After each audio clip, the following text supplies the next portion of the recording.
Oops.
right, welcome everyone. You all please rise. I pledge allegiance to the flag of the United States of America and to the republic for which it stands, one nation, under God, indivisible, with liberty and justice for all.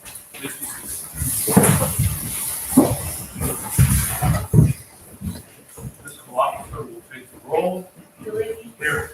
Berger's absent. Bell. Here. Berger. Here. Kent. Here. Kavanaugh. Here. We have minutes from the February the 28th regular council meeting. Any changes or corrections? I did notice one. Okay. Actually, on page 1, referring to the sale of the Muggleton Farm property. It says we sold for $700. I assume that should be $700,000. Oh, you're right. That was what the mayor stated as the selling price. No, price. Good deal. Selling price is actually, or Muggleton Farm, The house. well, house, I What think they it's exact. sold on. It's 658, I think was the exact. Okay. So what do you want to amend minutes to read? Instead of $700, what should the number be? Let's say 700,000, around $700,000. How's Okay. that, in case I'm wrong? Thank you. All right, any other changes or corrections? We have a motion, So moved. so moved by Berger, seconded I'll by second it. Canton. All those in favor say aye. Aye. Opposed? Minutes have passed. We have minutes from the March 1st special council meeting minutes. Any changes or corrections in those? We have a motion to approve. I move. Moved by Kavanaugh, seconded by Canton. All those in favor say aye. Aye. Opposed? Motion passes. All right, we have visitors here today. First of all, this is a special occasion for us. So what we will do now is eventually, I'm going to talk for about 10 more seconds. The chief will speak about Mike. We'll have a motion from the safety committee. I make an appointment, they motion and seconded. Mike will get sworn in, takes all the pictures he wants. The meeting will last here till about 8:30, 49. You're very welcome to stay, as I said before, and I'm sure you all have something to do. So we'll get on with Mike.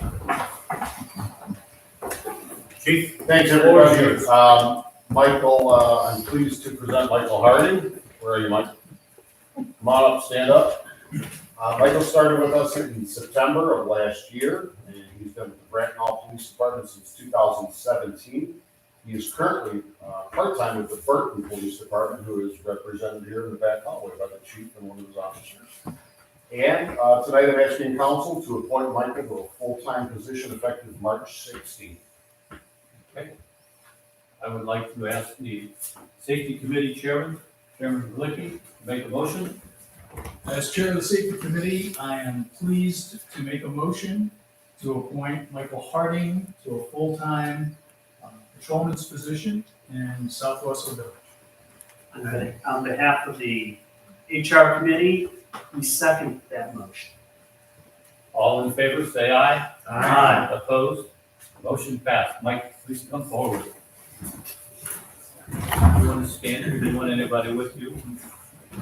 You're good? Okay. Raise your right hand. Repeat after me. I, Michael Harding. I, Michael Harding, Do solemnly swear do solemnly swear that I will support that I will support the Constitution of the United States the Constitution of the United States and the Constitution of the State of Ohio, and the Constitution of the State of Ohio, and will faithfully, and will faithfully, honestly, honestly, and impartially discharge and impartially discharge the duties of the office of the duties of the office of full-time patrolman full-time patrolman in the village of South Russell, in the village of South Russell, in Geauga County, Ohio. in Geauga County, Ohio. Congratulations.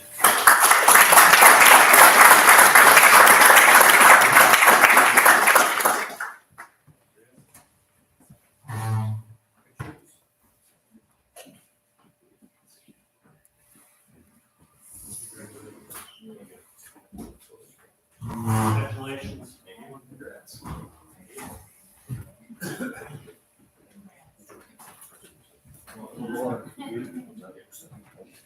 Got to come over on the side.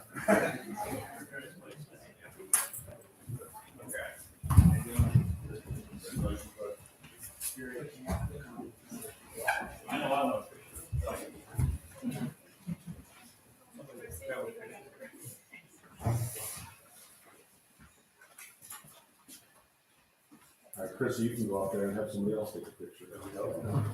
Anybody else? Mom, Dad, anybody? Send them all up. Great occasion. Bye, Mom, Dad.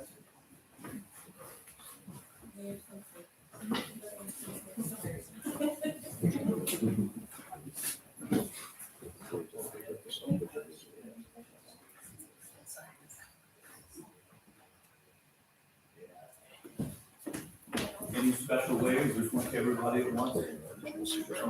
Everybody at once, how's that?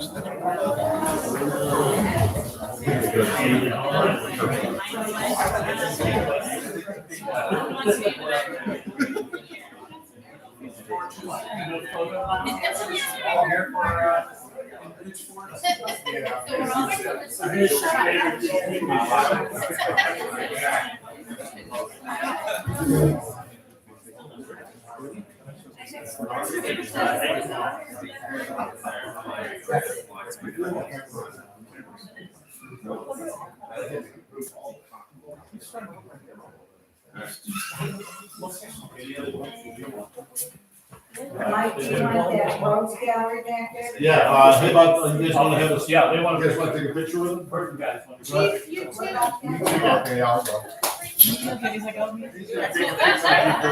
I know.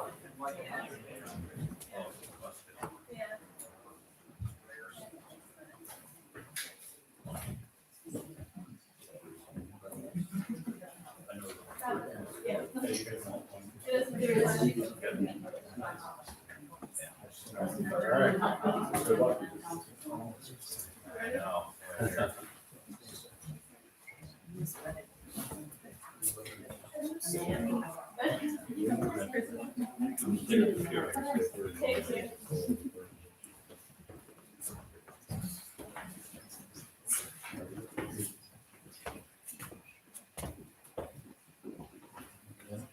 Good, there you go, one more. Put Kendall up there too. Come on, Kimball. Don't be shy. Lieutenant? Lieutenant, come on, one more. There we go. You commandeered the meeting. This is yours.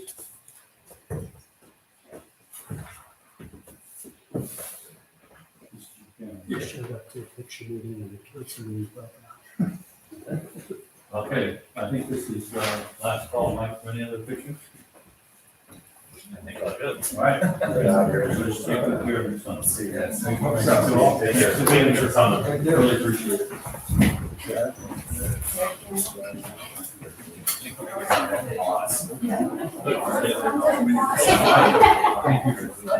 I'll stay for the meeting, it's really fun. What's that? I'm sure.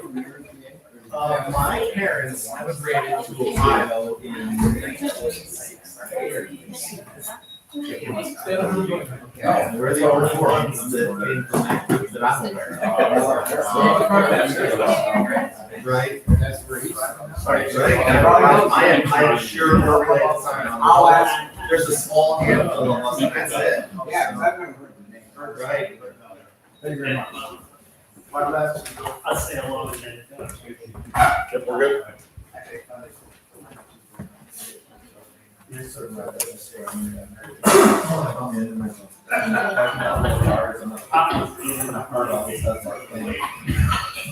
You did.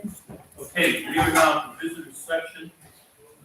We've appointed our full-time patrolman.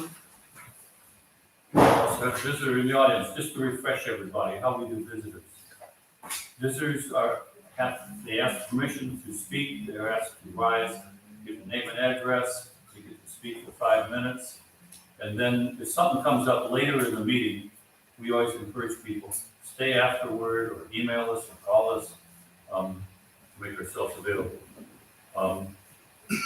Anybody want to speak? Visitor section? Okay, we're now to the mayor's report. First thing on the mayor's report is an after-prom donation. This, I don't want to say is a tradition, but it certainly seems to be a tradition. Anybody like to speak about the after-prom party or the after-prom that we've done over the years? I did notice, and I can't recall, Danielle, At one time, did they have a specific number that they wanted? We usually do $500. 500. It's been That's what 500. we I didn't know if it for came whatever. with a letter or not. All right. Any questions about donating to the after prom? We have a motion. I'll ask the question, why? Why? It basically shows our support to the after prom, which is designed to keep kids supervised after the prom. To avoid drinking parties in hotels and other situations that occur. Okay? Okay. Thank you, appreciate that. All right, do we have a motion to approve a certain amount for the Grid Falls after prom? It's been historically $500. Historically $500. Okay, I make a motion that the Southwest Council donate $500 for the local school.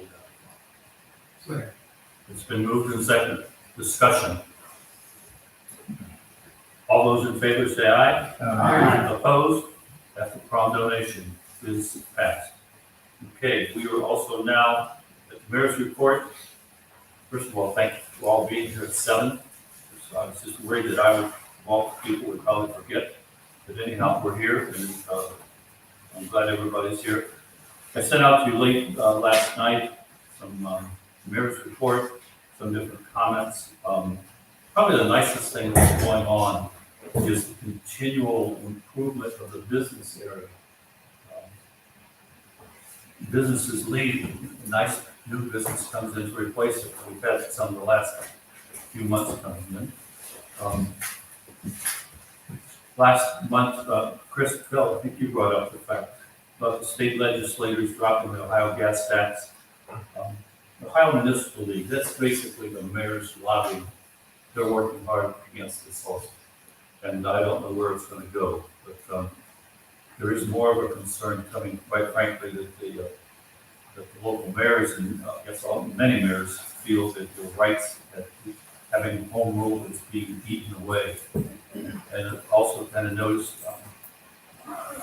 solicitor I happen to miss that Airbnb is on the state legislators. We spent 6 months on that with the planning commission. But there's a lot of different things going on. If you get a chance, go to the Munson Township Park. It is interesting to see how a rain garden works on a slope. And it was a very nice tour. They have similar to what we have, about 100 acres and a lot of scout projects. That's about it. Any questions of the mayor? Hearing none, we're at the fiscal officer. Mayor, What? I Yes. just want to make a comment here regarding Citizens Bank. Yes. Because I stopped in at the Citizens Bank this morning and I asked them when they were moving, and the response was, we can neither confirm nor deny.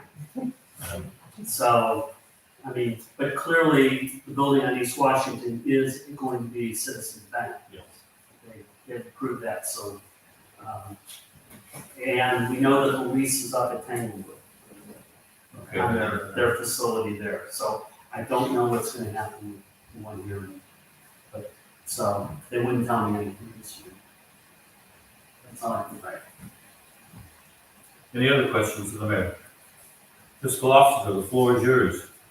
I distributed my report to Mayor and Council with their questions. I just finished the state report for 2021, and we are now approaching the tax budget time, which will be due in July. We usually try to adopt in June. So, in the next day or two, I will get the budget worksheets to the department heads to go over with their committees. And at this point in the year, I don't need all the little minutia, I just need the big things. If we're going to be buying an extra freezer or something out of the ordinary, that's what I really need to know at this point. So I'll give them to department heads this week and then ask for them back on the meeting in May. So I'll have time to go around with their committees. And then the administrative assistant, she distributed the newsletter to everybody, so if you can let us know by tomorrow afternoon if you have any changes or corrections, if you could let us know that so we can get it to the printer and get it back in time for everybody to know about trash day. And I forward it to all elected officials, the county auditor is doing a webinar on Wednesday at 1 o'clock regarding those uses. So I thought that would be good. I'll definitely be attending with an official knowledge and comment as well. And then lastly, I just wanted to thank the chief for all his patience after the last council meeting. I know that was a little nerve-wracking with the technology, but we're figuring out the little bugs in the system and how to make things work. So I appreciate patience. That's all I have. Are we on Google Connect or Zoom? We're on YouTube. Sharing live on YouTube. Okay, questions of the fiscal officer? Did we have an issue with a HOA meeting? That, I see the one for April 10th, but did I hear that this morning that we had a problem or? in the past, there was problems, we have problems on occasion with cleaning up of council chambers after meeting. Are you still working on that, Jerry? On procedures for use of the village hall? Yes. Yes, well, I'll handle that. Okay, and I'll leave that for you. Okay. We do have the reserve of chagrin coming in here Tuesday, May 29th.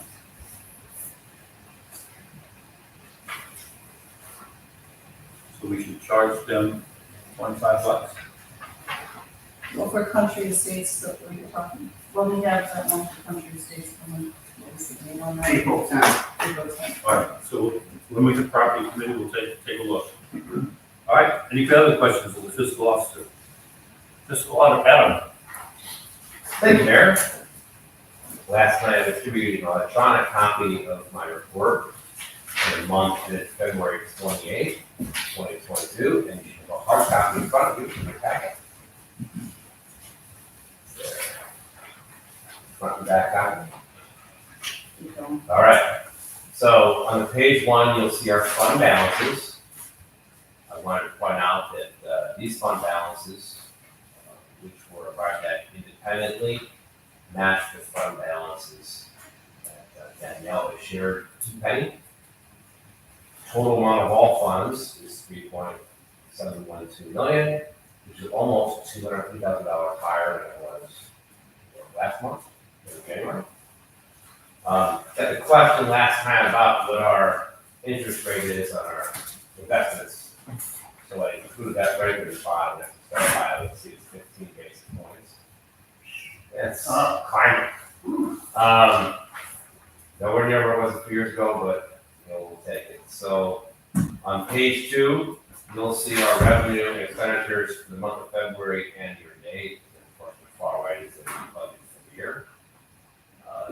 Noteworthy items for revenue, we did receive our quarterly cable franchise check there for, it's almost always in the low 8s, so it's about 3% of your bill comes to us, franchise fee. Under grants, you'll see 7,600 there. That's 3 items. That's a NOPEC grant for 1,500, an Ohio Attorney General training grant for 4,700, and then an Ohio UPA grant for 46. Miscellaneous is pavilion rentals. They're already coming in here in February. That's great. So it's $25 add up. And then you'll see we got our advance for real estate taxes and had a really nice month of receipts for the income tax. On the expense side, only really noteworthy item there is that we did have a disbursement for the lease bridge fund, $15,520. Any questions for me? There are no questions for the fiscal auditor. Thank you, Adam. Finance committee. Okay, you'll note on the finance committee that we do have one item that's highlighted in the agenda, and that is refund of park bench donation. You'll see in the fiscal audit, our officer's report, there's a piece of correspondence from Cynthia Naring, and she is asking for a $750 refund for a bench fee that she put in for her family some time ago. Subsequently, she has joined with Mrs. Judy Harvey to purchase one of the two benches that Mrs. Harvey purchased and wrote Mrs. Harvey a check for $400. Now, she's asking for the refund of $750. I do know that in addition to the bench, I believe the mayor had a plaque engraved for that bench at the expense of approximately $150. You know, so I would offer, I'd like to open the floor for discussion about the potential refund. And, you know, should the refund amount be in the amount of $750 or $750 minus the $155 for plaque, which is not included in the monies that Mrs. Harvey already paid for the benches. Floor's open. This money was, this money was donated a year ago, am I understanding? About. And I guess, you know, the bench that Cindy had proposed was never installed, or had donated for, was never installed. And we never purchased the actual bench, we got the engraved plaque. So the question is, why wasn't the bench purchased and installed? Because we weren't sure what kind of bench they wanted. Judy was talking about a different bench, different than what we have around the playground. Okay, so initially, she ordered the bench for the playground. For the park, she was very clear from the beginning, she didn't want it in the playground, she wanted it in the park. And at first, the conversation was where in the park, and then we ended up, building the butterfly garden. And then, I wasn't part of all the conversations, that just looked, why we didn't order a bench at the time, we didn't know where it was going. Okay, so Cindy's bench that she ordered through, She felt okay. was not going to go around the playground like the other. But to go someplace else. At her request, I think at one time she talked about having it at the tea house, you know, other locations away from the playground, but that was her specific request. Okay, so she paid for it. We went ahead and had the plaque made. And then, this is all before the idea of creating a butterfly garden, is that correct? I believe so. Okay, so And there may have been discussions between Cindy, the mayor, and Judy Harvey as well about this particular bench. okay, so then she, being Cindy,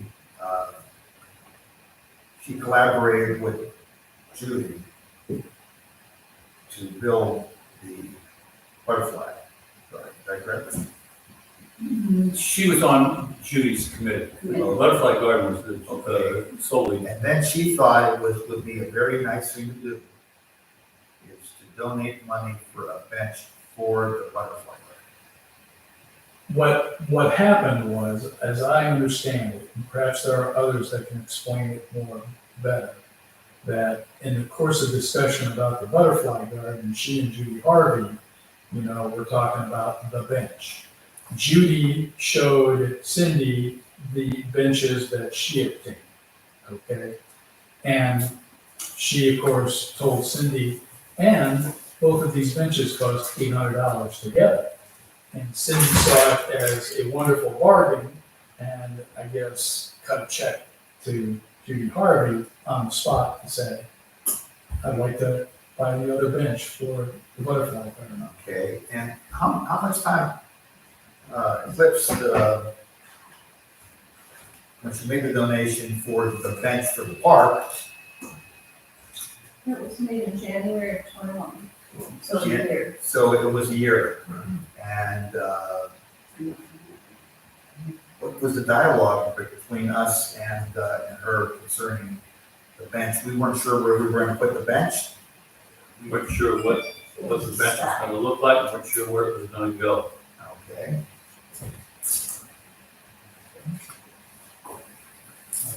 Question, can the plaque still be utilized on the current benches and purchase?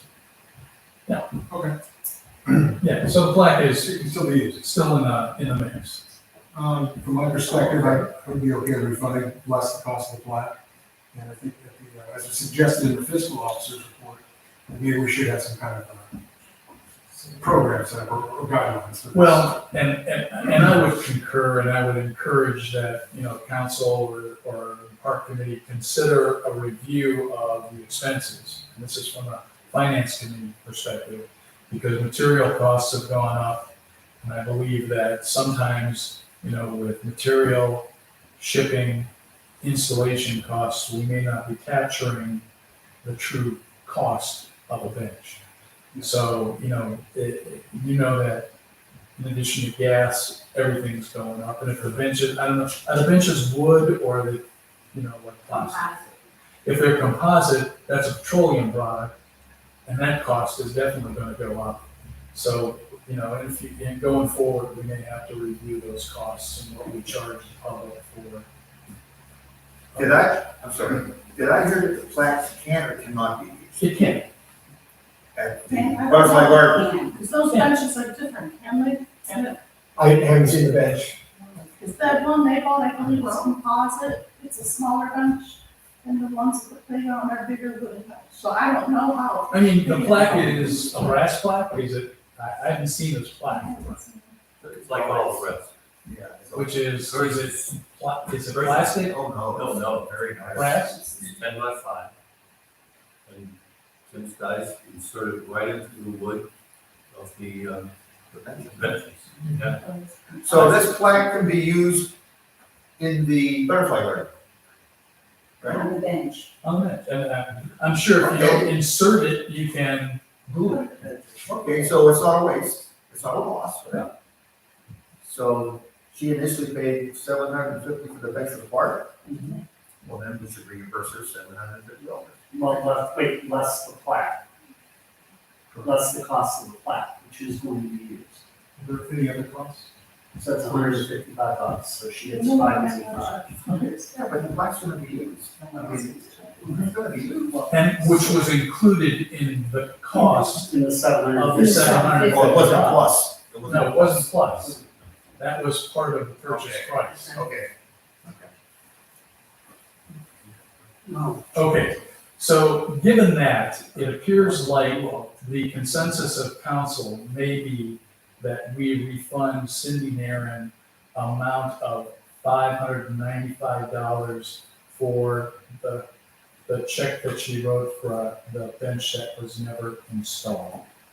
I would like to move that we refund Cindy Naren $595 in expenses. I'll second. Moved and seconded. Any other discussion? All those in favor say aye. Aye. Opposed? Motion passed. Okay. Let's see. That should, besides the, recommendation from finance that we review costs of, donated items, whether they be trees or benches, et cetera, and standardize those costs as much as possible for all hands, that we implement that program. And also, I would like to just close with indicating that the next meeting of the Finance Committee will be this Wednesday at 9:00 in the morning in Village Hall. And to the fiscal officer's point, there is a special improvement district SID webinar Wednesday, 16 March, also 1 to 2 o'clock in the afternoon, hosted by the county auditor. Questions of the Finance Committee? Thank you, Dennis. We are at the solicitor. The only thing I have to report is on the forfeiture process. We are still looking into that.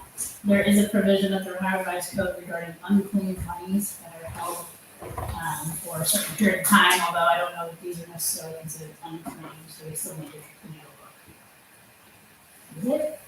Questions of the solicitor?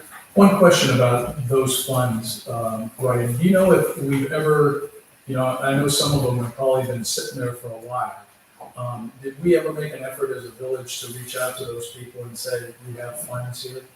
So the process is really that the individual puts down a deposit for, let's say, construction. It is incumbent upon them usually to come back and get the final inspection or the next service. And Them, that's the what- contractor. Correct, or whoever, it's actually the owner of the depositor, quite frankly.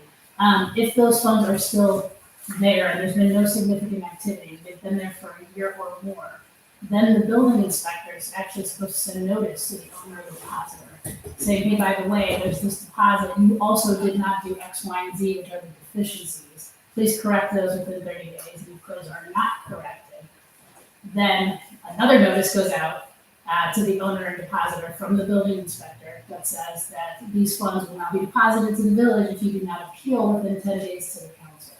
Do you know whether we've been following those procedures? I don't know.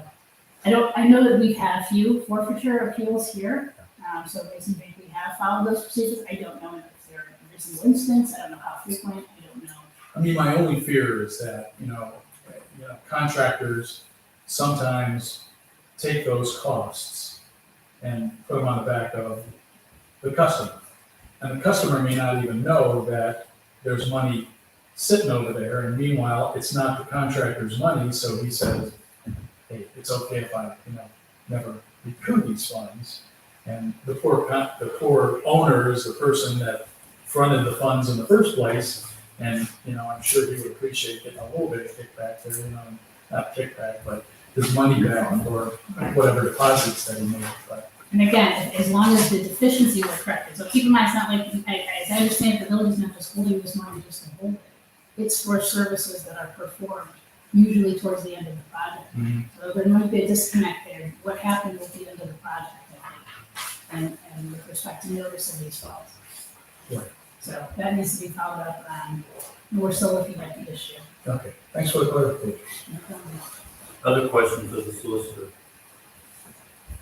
Solicitor, I'm trying, last month I contacted you 19 times, this month it's only 17, so I'm weeding myself.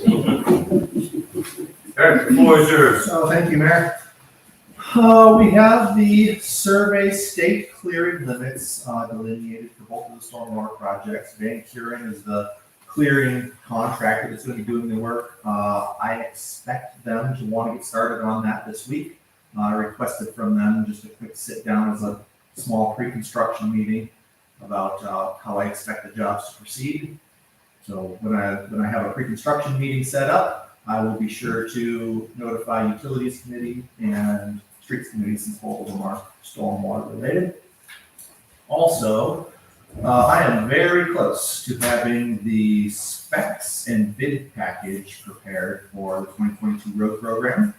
The base bid will include paving Ridgecrest, Garden Park, and Louise for an approximate total of $500,000.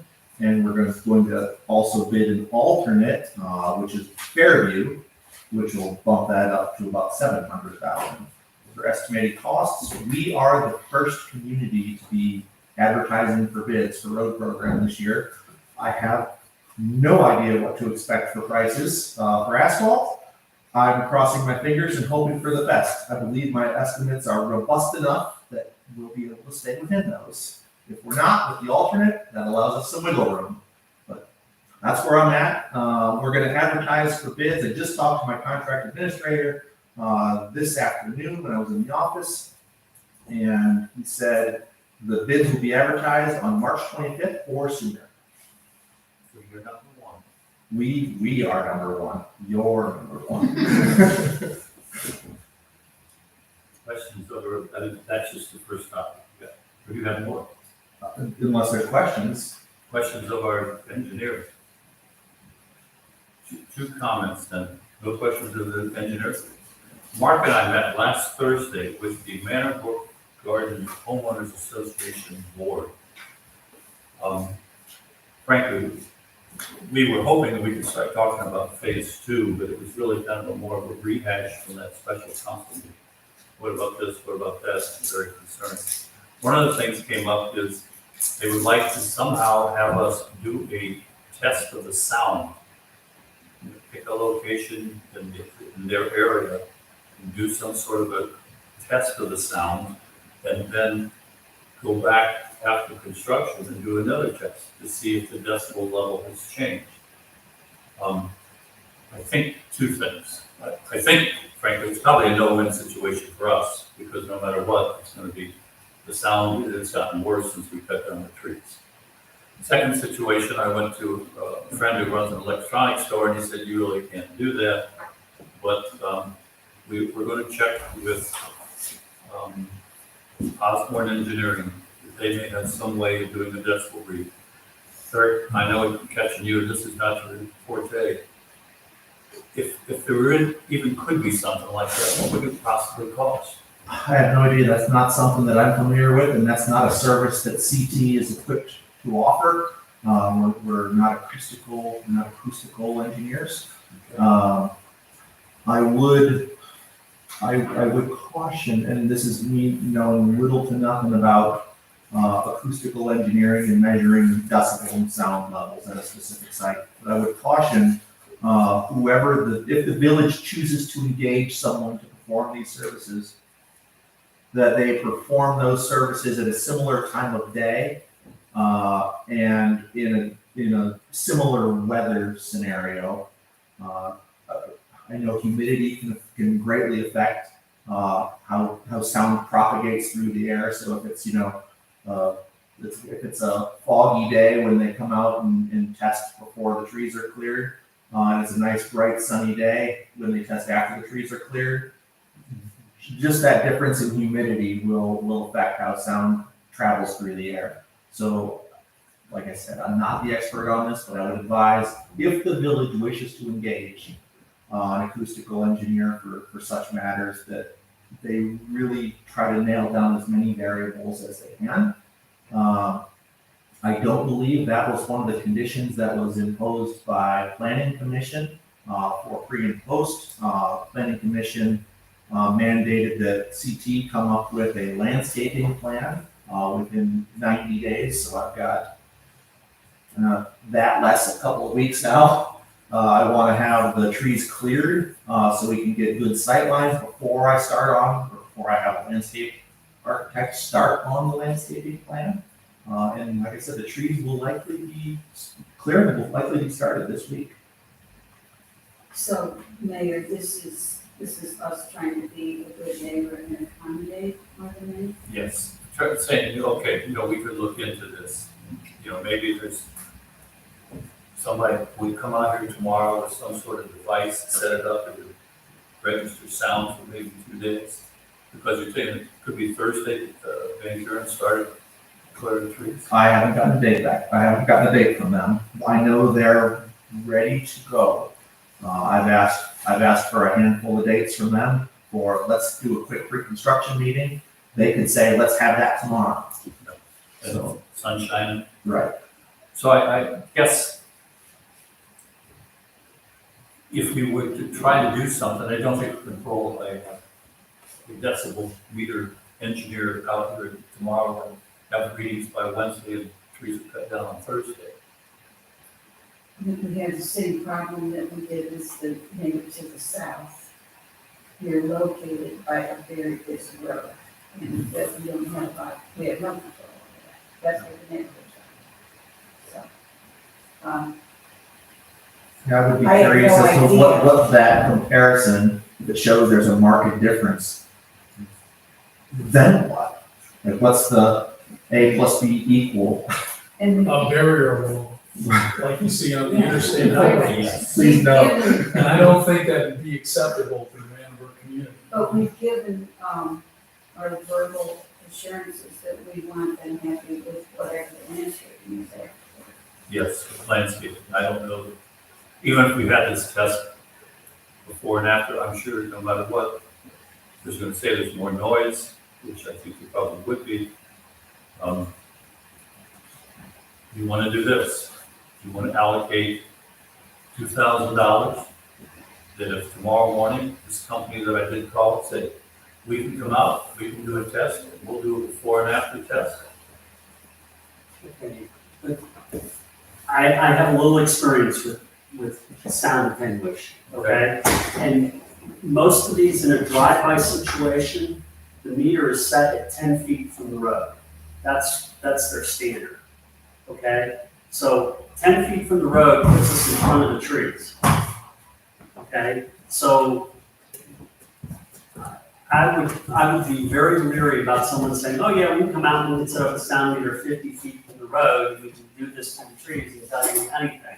First of all, 50 feet, which is in the middle of a pond. Right, or several hundred feet from the road. most Yeah, likely, in the backyards of the. Okay, and it's not a linear progression in DDs, it's an arithmetic one. So the difference between 80 dB and 90 dB isn't a degree of 12%, it's a degree of maybe 25 or 30%.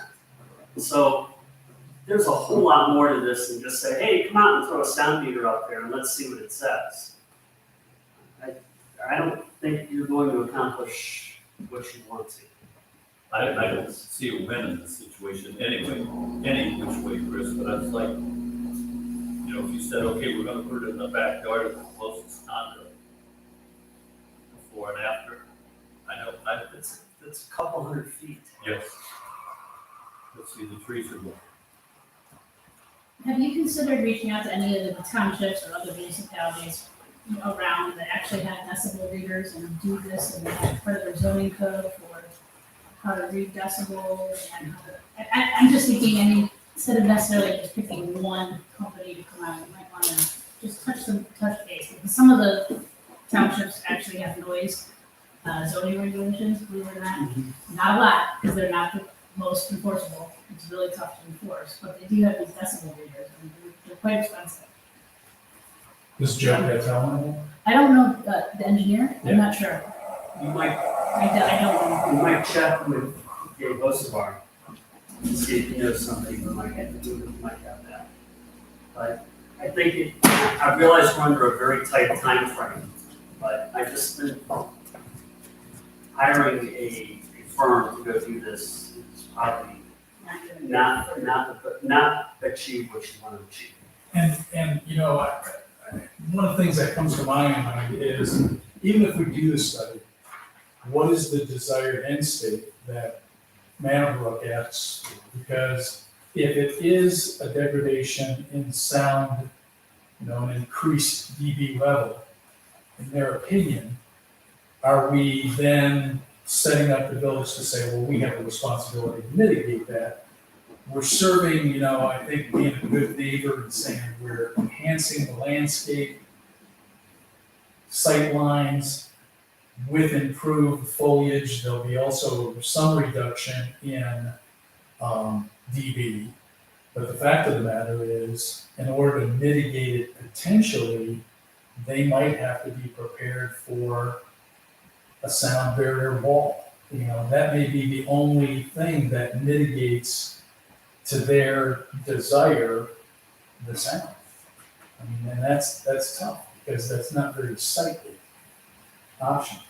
But what's the point of they're happy with it? It seems like now, from the takeaway from the special council meeting, that they would like to have a neutral change from the before to the after. I don't know if that's achievable. It's probably not achievable. And then if it's not, what are we committing to as a village to do that? And what's acceptable to Manabrook? So,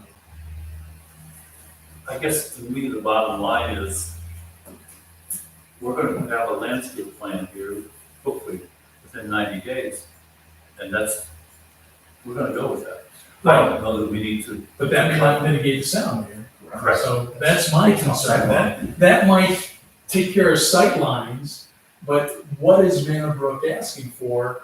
Because if the if the landscaping plan doesn't mitigate the sound, what do we do then? What are you committing to? And then the only solution may be a barrier. And I don't think they want that. And I don't think we want to commit to anything else inside the landscape. As I mentioned the last meeting, we live across from Whitetail. And the traffic sound is quite prevalent. Wow. Right now, with the trees there and with the, There's no leaves on the trees. No, but that's even in the summertime, even in summertime. And I live 40 feet off of Bell Road, the length of my house. And between 5 a.m. and 7 a.m., you can't sit out on the porch, front porch, and have a conversation. And from 5 p.m. to 7 p.m., you gotta have cocktail out inside. And, even Kensington Green, I don't know about your experience, but, you hear Bell Road, Sometimes I hear 422. and, so what is the expectation of the HOA to say, well, we want all sound mitigated? That maybe not be achievable at all. So are we going down a path where there's no happy solution? We can do our best for the landscape plan to try to mitigate it, and be really good neighbors. And that's- guaranteed. And that's potentially maybe the best way to go, is to, we have committed to the landscaping plan, we're trying to be good neighbors. That may have some impact to mitigate any increased noise, but what's that sound level? Because every community that is off of Bell Road hears Bell Road, unfortunately.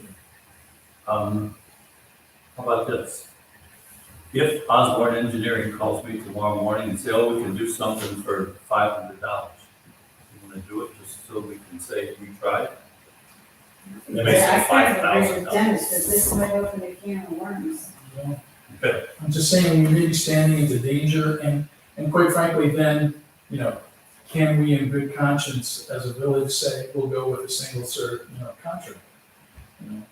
And not try to get the free bids or whatever to say who provides the best service. But I don't know, Mayor, I'm thinking that committing to any kind of sound surveys might be opening Pandora's box. The busy road was there long before the neighborhood was there. Anything else on this sound situation? Eric, a compliment to you. The attitude last Thursday with the Vanderbilt HOA people was upbeat and positive. They, for example, the same situation we're having with their water system. They weren't sure that they could get a reading of their water system before or after construction. They had no idea, and it's like, that to me was much more something that I said, you could do that. You could find out what your water level is now. I mean, us digging down 2 to 3 feet, it's not gonna matter. So there's things that they have seen that they need to do. The big thing that I think you lit a fire under them is to get their own act together. Because they talk, we got into the drainage of their ponds or swales. Like anybody, they really haven't done much in 40 years. And when the water starts melting, it was just like a lake back there, maybe 12, 14 inches deep. Water's just going every which way. So they're gonna try to get their act together. And we've made it clear to them, there's no piggyback on this. First of all, we're not allowed. But, well, we got this going at the same time. We had the same issue with the police. No, we can't do something for you while we're doing this. So they came out of this meeting in a very positive point of view. So the special council meeting wasn't pleasant, but I think a year, I frankly told them, I think a year from now, we're gonna be signing you up for phase 2. And they looked at me like I have 2 heads, but I still think, phase 2 is a possibility. It's not other. Okay, I'm gonna stop talking. We are now at, Street Commissioner. I've submitted my monthly report for February. Is there any questions? So I'd like to add that we have 4 residential culvert pipe installations signed up already. So I think summer's here. We're moving forward. Summer's here, but the salt truck is delivering salt today, I right? delivered 300 tons today, we ordered 300 today, and we have another 4 or 5 we could get after that. Because we had much more snowplowing, how did we have more breakdowns in equipment than normal? The newer trucks with the electronics was the biggest issue. Other than that, we did real well.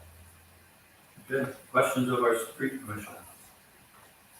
I'd like a weather report, and I'd like the snow to stop. If we can call that, I'll call you.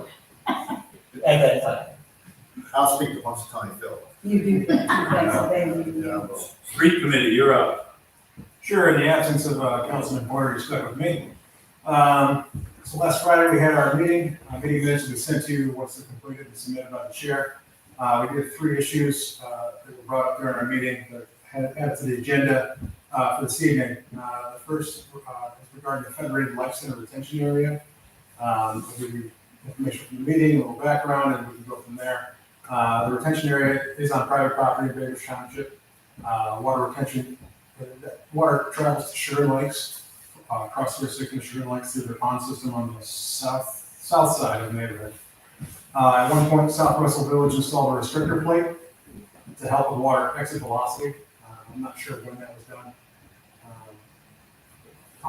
It's my understanding without that plate and still related maintenance that residents on Shearbrook would experience flooding through the backyard and through the pond systems. After the recent snow melt and lots of rain, it appeared that it was overflowing that retention area from the federal life property, and that potentially needs to be cleaned out. It was suggested that maybe the village get involved with assistance or doing the clean out ourselves, since it does affect our residents on Shearbrook. We got, I believe the mayor received word from the Federated Church, it was last time in 2015. I'm not sure if the village was involved in that at all, or if the Federates did it by themselves. Since our meeting, we have received one quote for a clean out of $7,400. My understanding is if we do choose to participate in any way, the solicitor would have to provide a draft agreement along this edge of the property.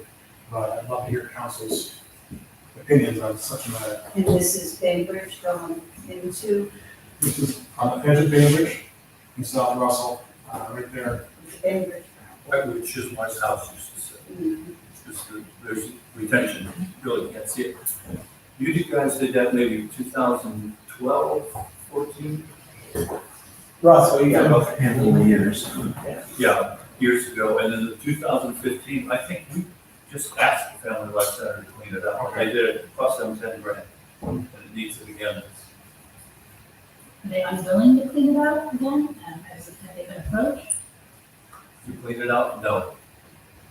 They're not willing, or they No, haven't no, been they've not been approached. approached? Oh, okay. I mean, it is their property, correct? And is that Bainbridge or South Russell? It's Bainbridge. It's Bainbridge. So, The only reason why it came up is because it affects the residents of Shearbrook. And the restrictor plate, and we got involved, even though it's not our property there or South Russell property. My understanding is that it provided great results. If someone could speak to that, I'd love to hear about it. I can speak to that. But sure. I'm not privy to any of the design calcs or site plan and grading layouts that were associated with that pond. It was not something that, wasn't in the village of South Russell. I've never seen the stormwater calcs for that site or the sizing of that pond. Anecdotally, and watching it perform during a significant rain event, it never held any water. It was water in, water out. The water exited it always as fast as it came in. So the retention pond didn't retain anything. You had a 15-inch pipe. It had a 15-inch pipe exiting the pond with no restriction. I don't know if it wasn't built properly, or if it wasn't designed properly, or some combination of the two, but it didn't actually do anything. The South Russell Village, and specifically the streets department, approached the Federated Life Center and said, hey, all of your water, the boundary line is basically at the bank of the pond where the water flows out, and then all of a sudden it's in South Russell. All of that water that comes out of that, off of your site and directly through that pond without being retained, just flows to the east side of 306 and goes under a culvert to the west side directly into the first pond on Shearbrook. And those people were getting inundated. Every rain was inundating that pond and the residents that live around it. So we said, hey, could we, for I don't know how many $100, fabricate a restrictor plate that goes over that 15-inch pipe that has a much smaller outlet orifice?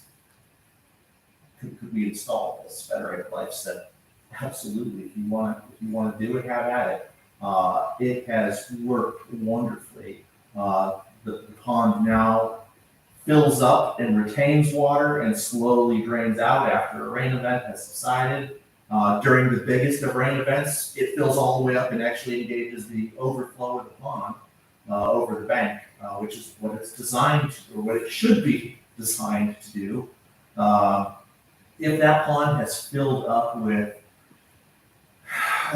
foliage and debris and sediment, what that effectively does is, because it's a dry pond, what it effectively does is takes away the amount of water that's capable of being stored in that depression, because it's filling up with other things other than water. So a clean out is highly recommended just as a standard course of maintenance. And I agree that since it's on the Federated Life Center property, they should be responsible for maintaining it and cleaning it out. If they're unable and unwilling to do so, then perhaps South Russell should look to engage someone to do that, because it doesn't benefit them, it benefits us. Or would we engage the Bainbridge trustees? Yeah, you start with Federated and go to the How that network goes You know, is because again, we're engaging in expenditure of funds on private land, you know, which is, according to the Ohio Revised Code, not permitted. So, and you're talking about property that's not within our village boundaries. correct. So, you know, legally, I don't know how it all plays out that we do anything with that detention How about a three-pronged attack? Have Tim, you Family Life Center, ask them to clean it out. And they say, okay. I don't know financially. they can afford it. Financially, I don't think. fund. Is that property still on the market? Does anybody know? It's not that anymore. It's not? So if we give the street commissioner 2 weeks, say, ask them, will you clean it out? Doesn't hurt that, yes, it's free. Or we could say, if they say, no, we can't afford it, how about if we go halves? And he comes back in 2 weeks and said, no, they won't even go halves. Then we talk about it, make a decision. That would mean that we would have to come up with some sort of written agreement with them and think, hey. Right, and again, I'm still concerned about the use of the public funds for private property. Oh, okay, from the fact that it would benefit us, it doesn't matter. Well, again, it would be benefiting, I suppose, other properties, I suppose, down the line in South Russell. But again, you're using it to clean On out. private property. Right, and again, just from the general fund, I don't know that would be permitted. Are we talking about something that would be in some sort of SID or bond or assessment, or, I don't know, how could it be a SID, the shoreline improvement, special improvement district? We do have a precedent of spending public dollars on private land for stormwater improvements to protect our infrastructure. Like if it's flooding, but in the past, the few instances we've done that, it's always been for a property, the work has always been done in South Russell, not outside of South Russell. So while having the Federated Life Center's retention pond function to its peak ability, certainly would protect our roadways, both 306 and Shearbrook, because that culvert goes under on both. I think that's where the rub comes in. The expenditure, the property where we would need to spend the money isn't in South Russell. How did we, seeing as how it's in Bainbridge private property, how are we able to install the restrictor plate in the first place? I think basically we asked and said we'd like to do this, and they said, go ahead, and we did. Different solicitor. And it was a couple $100. Was it about 6 altogether, something like that? Yeah, so I think it might have been nice. It was handful longer. It was one of the best water things we ever did. Yeah, For sure, somebody else.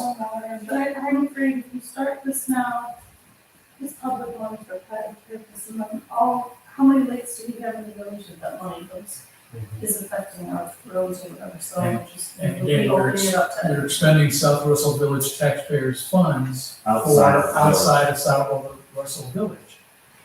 That's hard to say, you know. Yeah, that's a good thing, taxpayers. So the 10 makes a call tomorrow, and we start from there.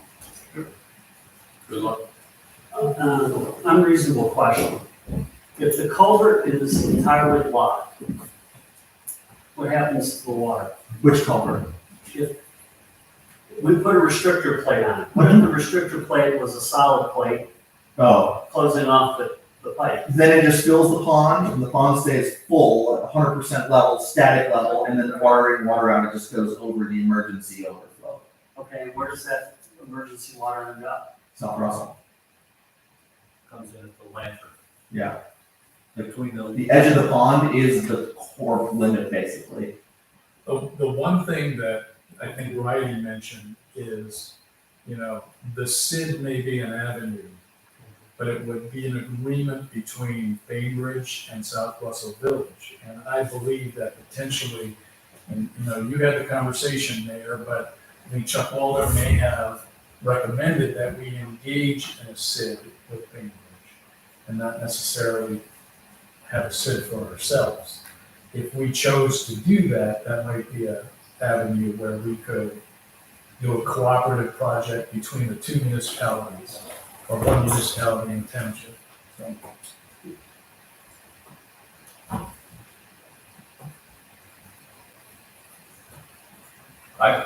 good question for Wednesday's No, it's meeting. good, you silence the crowd.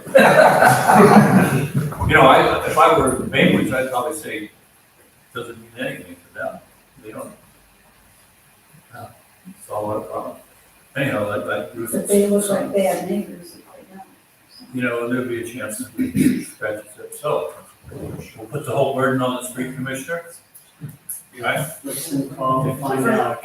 Starters. Okay. That's when you engage your old friend Joan DeMartian. Have her write poison pen letters about Bainbridge.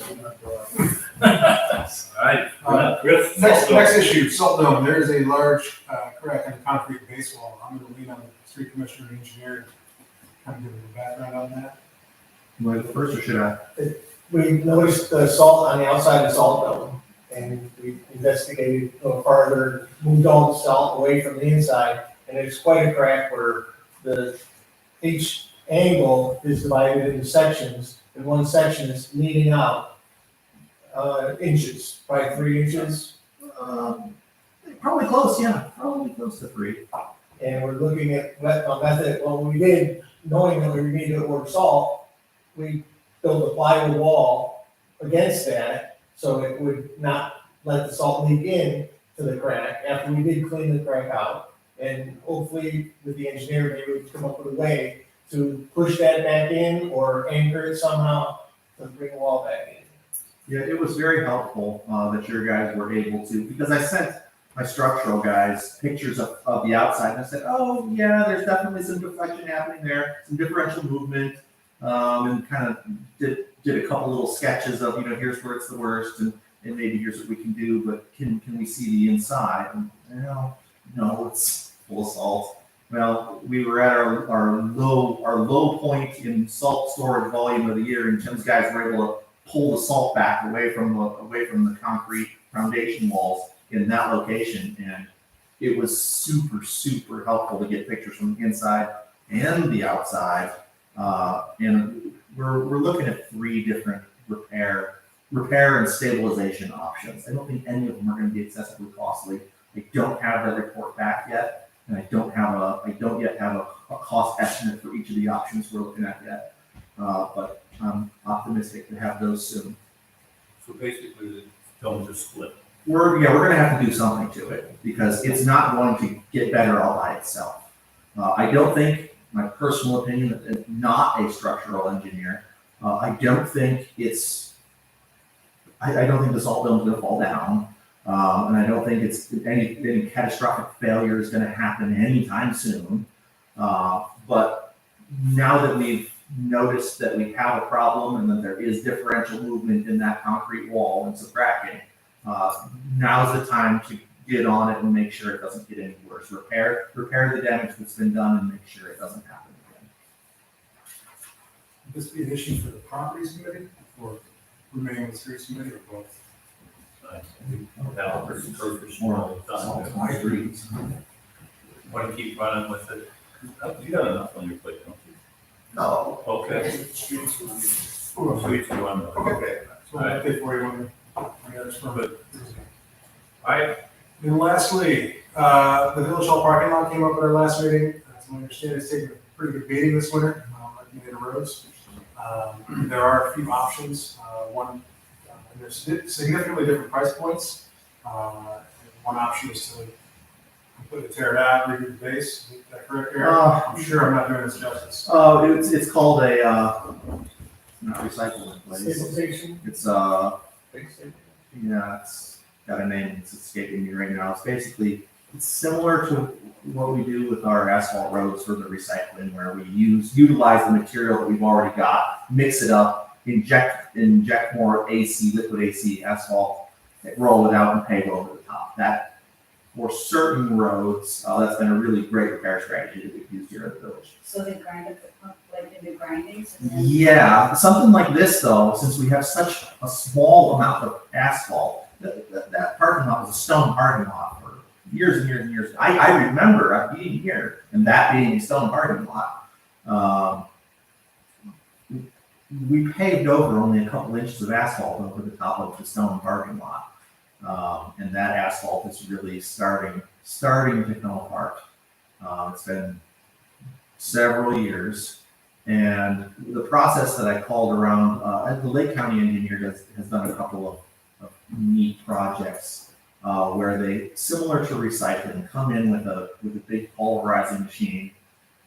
I don't want to strip off the asphalt and take away the stone because we paid for those to be put there and they're good, valuable aggregates. I try to want to use what's there. They've got a process that goes down 16 inches. It pulverizes the asphalt, the stone, and any other aggregate that's there, as well as the substrate, the soil substrate underneath. They inject Portland cement, not asphalt, to basically come up with a homogeneous, stabilized, soil cement stabilized base that's 16 inches thick. And you can either chip seal over it or asphalt over it, and we've got a good solid base after that we currently don't. We've got perhaps 6 inches of stone and a couple inches of asphalt over the top. That's not good enough long-term to stand up to the use and the loads that we experience here in the parking lot with the salt dome and the maintenance trucks and everything else. The increased use for trash days. Right, and historically, we're using the parking lot now more than we ever have for trash days and farmers markets and car shows. It's almost becoming an event venue, not just a parking lot. So while it's a lot of money, you didn't get to the money. It was, how much was that, $185,000 or something? To fully recondition and pave that lot. So that's at the high end. Down to the low end of, we put some fog chip seal over it, stabilize it, and come back in 5 years and do it again, and really kind of seal it up and keep it basically how it is now without it getting any worse, and stabilize it with a fog chip seal. Which was in the $20,000-ish range. So That would last 5 years, that seems hopeful.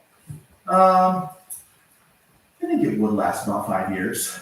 If you did it again a handful of years later, you'd get more than 5 years after that one. Because you're starting to build up, you're starting to really, that fog chip seal has a really rich bitumen content where it remains, it gets brittle in the winter time, but in the summertime, it all gets a little bit softer and kind of reheals itself. It's called autogenous healing, where the small cracks tend to fix themselves after they've been heated up But a little what you bit. described is we don't have a good base regardless.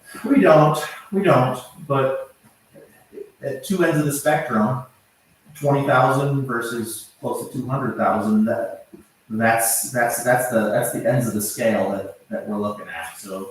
How much of this parking lot are you suggesting that we did? Oh, that was everything. That was our west entrance, that was our north entrance, the whole parking lot, the little annex into the horseshoe by the road department garage, the connector drive to the police station, and including the police station parking lot up to their new driveway that goes out. The concrete outside the village hall here is stone free shape. What's that? We don't have that. Where we have, There was concrete There underneath. was. Yeah. This is correct. yeah, that's Right. up there. It's still there, it's covered with asphalt right now. Sorry. Is this something that we did with the road program? Because if you're going out to bid, this is part of. I would suggest it's not something we should look to do this year.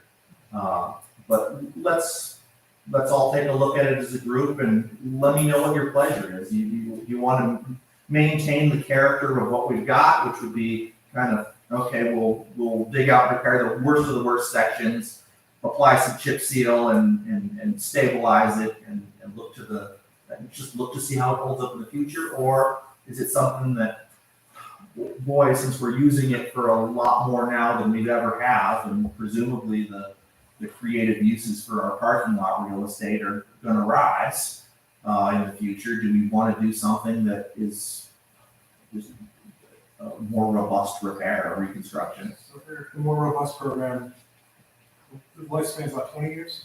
Yeah, and that's just for the surface that we put on it. Okay. That the base underneath, as long as we can keep it from cracking up, if the surface gets cracked up and water is allowed to seep down, that's what generates your freeze thaw problems. That's what we saw a lot of this winter and early this spring. As long as we can keep a good seal on the surface, the base is good forever. You're suggesting next year. Uh, I'm not suggesting anything. That's council's. Question for us is. That's council's pleasure. I mean, I'm all in favor of, doing the job right, but it's a lot of money. It's not my money. So, Yeah. And I'm looking at Adam, we got 3.7 million, and we're also predicting a $1,100,000 deficit coming year. 2023 is looking pretty good. Yeah, well, we gotta start with our January first balance, right? So it's 3.46 million. In the meantime, if we're looking for, 2 or 3 years out, even if we do the full depth reclamation, not recycling, even if we do the full depth, like 16-inch reclamation, if the council decides to do that in the coming years, it wouldn't hurt maybe next year to do a chip seal. You're adding aggregate, and that aggregate, you're not scraping it off and hauling it away. That would remain on site regardless. So maybe next year or the year after, we look at doing a good chip seal. And if you want to kick the can, so to speak, down the road, see how that holds up, and if it really freezes any further deterioration, stops it in its tracks, well then that $20,000 was a great spend. But to fully recondition the parking lot, I was up around $185,000. It is irrelevant. Yeah, it's off of the decent sized road. And if you look at the amount of asphalt we've got, that adds up to a road. So at this point, it'll just stay on the street committee agenda. Think about, you want to do something short term to go back to us? Would the council be opposed to us receiving quotes for the chip seal, the official quotes, see if that would look like the short term? We even have to get close to chip seal. I could add chip seals and alternate to the road program, and we could have it take it or leave it. Let me ask you a question about chip seal. Yeah. When I was doing commercial properties as a property guy, in industry, chip seal wasn't being recommended very much anymore as a topping.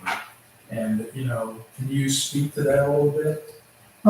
Yeah, the problems with the traditional chip seal is skid resistance. You've got a bunch of loose stone everywhere. It's dusty. I mean, I'm from a pretty rural part of the state, part of the community, other than right at the intersection of Ashtabula, Lake, and Geauga County. If you look at those, where those come together on a map, that's where I live. My parents, I lived by there. I grew up in that area. A lot of roads chip sealed, and we always hated it because number one, it was super dusty. You get that white limestone or slag aggregate as the cars drive up and down the roads, just billows dust behind it, covers everything.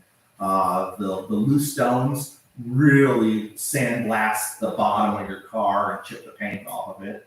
And on the hot summer days, the old tar that they used to use would just become gooey and stick everywhere. And then you've got like a rolling stone factory on your tires that's throwing. Right. The fog chip seal that we've used here in the village is different than that. We use a polymer-based tar. We use a pre-coated slag aggregate. So the aggregate itself is actually coated with the bitumen, so it sticks in. It's street swept and swept up after it's 5 days. Anything that's loose and remaining, and then it's a heavy seal coat goes on over the top of that to lock everything in place, and it doesn't move. So it's artificial tar.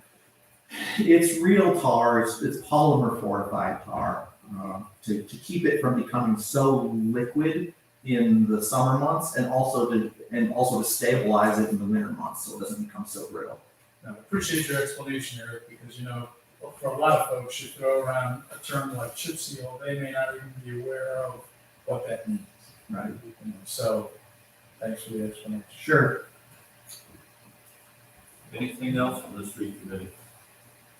Questions of the street committee? He's giving us enough. It's been duly noted, it was 21 minutes. All right, we are at the building committee. Okay, thank you, Mayor. The building committee met Thursday, March 3rd. Minutes were submitted. Any questions? We received an email from our fire prevention. That should be for safety. Safety. Hang on to safety. Okay. All right, That's all I have.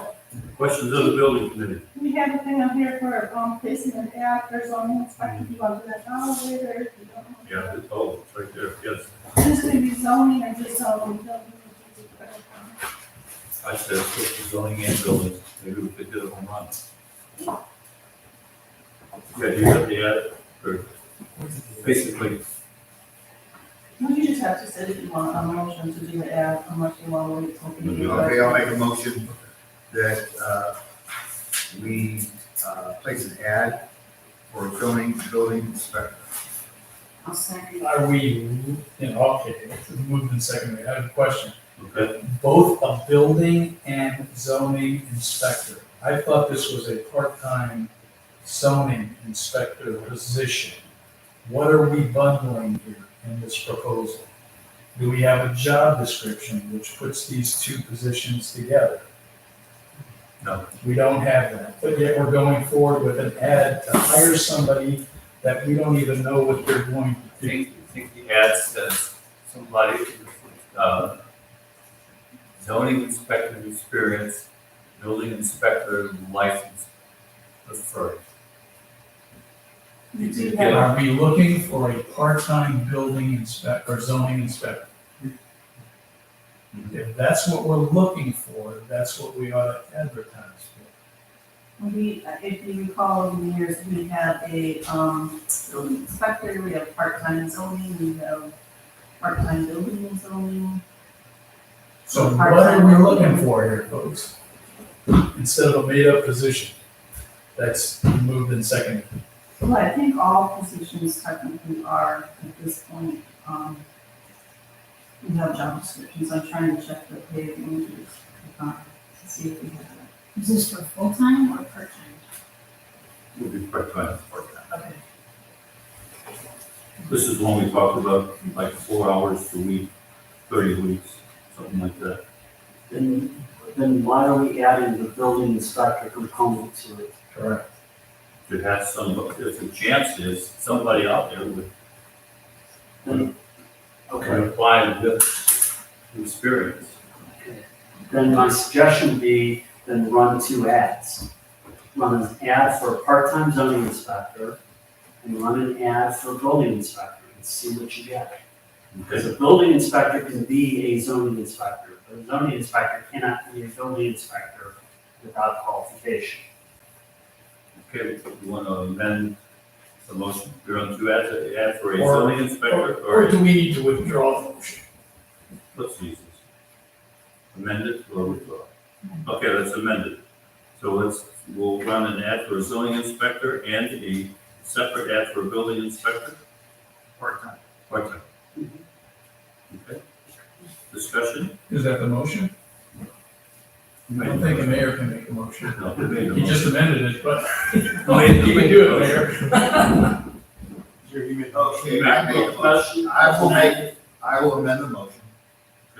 That, we have an ad for a part-time zoning inspector and an ad for a part-time building inspector. Okay, that's been moved and we need it to be second. And I resecond it. Discussion. All those in favor say aye. Aye. Opposed? Motion passed. All right, building committee, you're up. You're still on. Nothing. Chief, you're up. Thank you very much. I am here to request authority to, on behalf of the South Coastal Police Association, seeking permission to use the village campus for the purposes of the charity car show on Sunday, August 7th. Requesting the use of the property from 6 a.m. to 6 p.m. I believe you guys may have a copy of the contract. I looked at it, my only, question was with the diagram. I did not attend this the last 2 years. The cars go on grass? Okay, so you get that many people Oh, yeah. that show up? Yep. You have to turn people away? We did last year. The first year we had about 160 cars. The first year was 2019, we skipped 2020, and in 2021 we had about 240 cars. Wow. So you raised a lot of money when you gave to charity. So it's a great thing. Very good. We will have a little bit of a turf issue no matter what. Yeah. The one year, well, last year, it just rained right in the middle of it, so we still have, but everything turned out fine. Chief, if you could refresh my memory, where do visitors park? We entered into a contract with Purdy School, and we use A1 limousine to have a trolley to take people back and forth. For the businesses across the street, a lot of people did park over at the businesses, but the day of our car show was the Sleepy Rooster's busiest day ever. So they benefited as well. Right, so we should have from safety, we should have a motion to approve the car show for Sunday, August the 7th, basically 6 to 6, right? Yeah, the actual hours of the car show are 10 a.m. to 4 p.m., but we need some setup and cleanup time, so we're looking to use the campus between 6 a.m. and 6 p.m. Okay, do we have a motion? So I'd like to make a motion that council consider approval of allowing the police department to host their annual car show on Sunday, August 27th. And August August the 7th. 7th. August 7th. Okay, and so moved. I'll second. Discussion. All those in favor say aye. Aye. Opposed? All right. Great, thank you, Chief. Next item, the police department is requesting permission to use the village campus on Sunday, June 26th, for a first-time try-out bike rodeo. The hours of the event would be 11 a.m. to 4 p.m. Correction, 11 a.m. to 4 p.m. is when we would ask to use the property. The event would be noon to 3 p.m. And this is what date, Mike? This would be Sunday, June 26th. And so, just give me like 30 seconds of what a bike rodeo is going to involve. So it historically has been held in Sugar Falls, and our officers would go to Sugar Falls, have a number of kids and some courses, cones and some events. Basically, it's a gathering of all the kids. We have helmet giveaways, we do some training courses. It's kind of in conjunction with AAA. Okay. That sounds great. So we need the new parking lot before the Well, I think we can manage what we have. The plan would be, we would have parking at the village campus side, village hall side, and all the events would be from the police drive, the driveway that separates police and service from like the Salt Dome east throughout the police station. And what age of kids would you? Anybody that has a bike. Can do a two-wheeler? Absolutely. Okay. Sounds Well, great. it's our first crack at something like this, and It's where the kids get to know you guys. Yeah. Sounds wonderful. All right. I'd like to introduce a motion that council consider for approval of the use of the village campus for a police department bike rodeo event on Sunday, June 26th. yes, sir. Have a second. Discussion. All those in favor say aye. Aye. Opposed? All right, chief. Last item, unfortunately, this morning, we were advised of two stolen vehicles that had occurred in the village overnight. One was a Nissan Pathfinder stolen at about 1:36 in the morning, and a Volkswagen Jetta stolen at around 1:27 in the morning. A number of vehicles have been broken into, not really broken into, they entered vehicles that were unlocked. Again, keys left in the vehicles that were stolen, cars unlocked. I put these messages out many times over the years, and it still kind of bites us here. But the vehicles were all observed at the intersection of 306 and Bell. One of our security cameras actually captured the suspect vehicle and the two cars leaving the village. As of the time of the meeting, I got a message from the guys who saw me on my phone a couple of times. Cleveland Police Department, 5th District, just recovered the Nissan Pathfinder. So, one down, there we go. These are pretty good with this 24-hour returns. We're trying. Amazing. Do we know anything about what they recovered of the Pathfinder? We have no idea yet. One of our officers was on his way there. They're going to tow the vehicle back to our station for processing in our garage. And then we'll send it over to Chief, the newsletter is perfect. It's all done. Should we? No, there's, Okay. well, we just put a Facebook post out. We'll Facebook and post a couple messages on the website just to get people alerted again. I also may utilize the notification system as well. It's kind of like a reverse 911 system we have. I believe we have about 400 users on it. And we can also maybe e-blast. So we can probably reach, 1,000, 1,200 people if we combine those efforts and get the word out. Right? Just a simple reminder, lock your cars, bring your keys in. That would alleviate this. They walk up to a car, they check the door handles, if it's locked, they walk away. We wouldn't have this problem if the doors were locked. What streets did this happen on? Hazelwood and Chelsea Court. On the west side. Were the cars parked in the driveways? or- They were parked in the driveway. Yeah, so we've got camera footage of a couple suspects. Again, it's grainy, it's difficult to see anything, but, we've got enough information that gave us timeframes and whatnot, so we're in good shape right now with the one. Preventing it is the next issue. They probably felt that it was easy pickings here. They got two in one night, so you've got to stay alert. We have one officer. We had one officer on duty on this. Chief, so Cleveland Police, they found the vehicle, did they find the suspect? No, it was located in an apartment complex, somewhere in the 5th District. So one of our officers was previously he was Cuyahoga County deputy, and he actually made contact with one of his contacts, and they went and checked some hot spots and then located for it. Anything else? That's all. Thank you very much. Thank you. Appreciate it. All right, Safety Committee. Safety Committee met on 3rd of March. The Safety Committee minutes are part of the council packages. The next Safety Committee meeting is scheduled for April 7th. and subject to any questions that concludes it. Questions of the safety committee? HR committee, you're up. HR, thank you, Mayor. HR met this morning, March 14th at 9 a.m. So, after discussion in the HR meeting, we are asking, I will make a motion to approve council filling a full-time administrative assistant position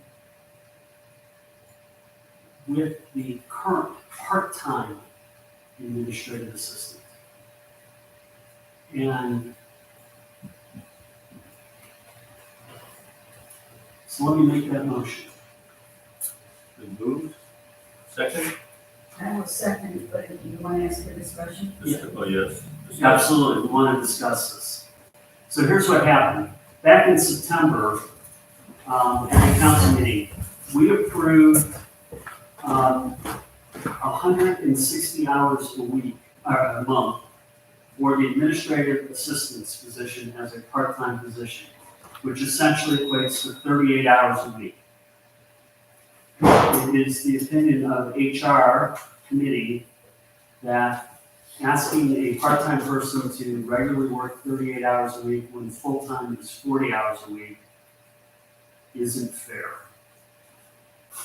to that individual. And that essentially the village is taking advantage of that person. And we need to correct that inequity.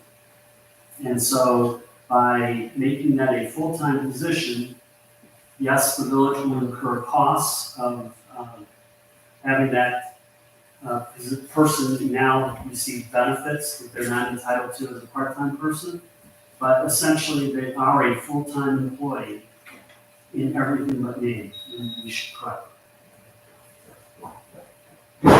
Discussion. Thoughts? No need to interview, just make the change. And when's the best time to make the change? Especially with as far as payroll. Doesn't matter because it's an hourly position. This is all the monetary increase of benefits, all been hashed out in finance. No, we have not discussed that with finance, but So we would need, actually, amending the budget for, the additional couple hours a week. And then, we help. healthcare benefits, I mean, obviously those benefits are offered. We'll wait to see if that employee actually wants to accept those benefits. But there is vacation, there is holiday pay, et cetera, that is part of that consideration. And we need people here to be present and be, if Daniel can't be here, we need somebody that's here. Well, that person is here, they're just not being paid as a full-time employee. But very much working. Right. And that's the position of HR. In addition to fairness, there's a need for it, and it's a proven employee, that's great work. Absolutely. No brainer. You want to, we have, next week, some people will be gone. When do you want to check in with finance? Do you want to make this effective at the April 11th council meeting? So we can do everything at once, or do you want to start it tomorrow? I'm comfortable,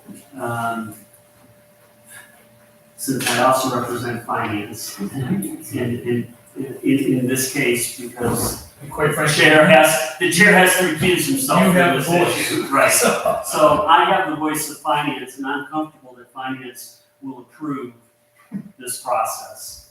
So I'm comfortable in saying, let's get it done.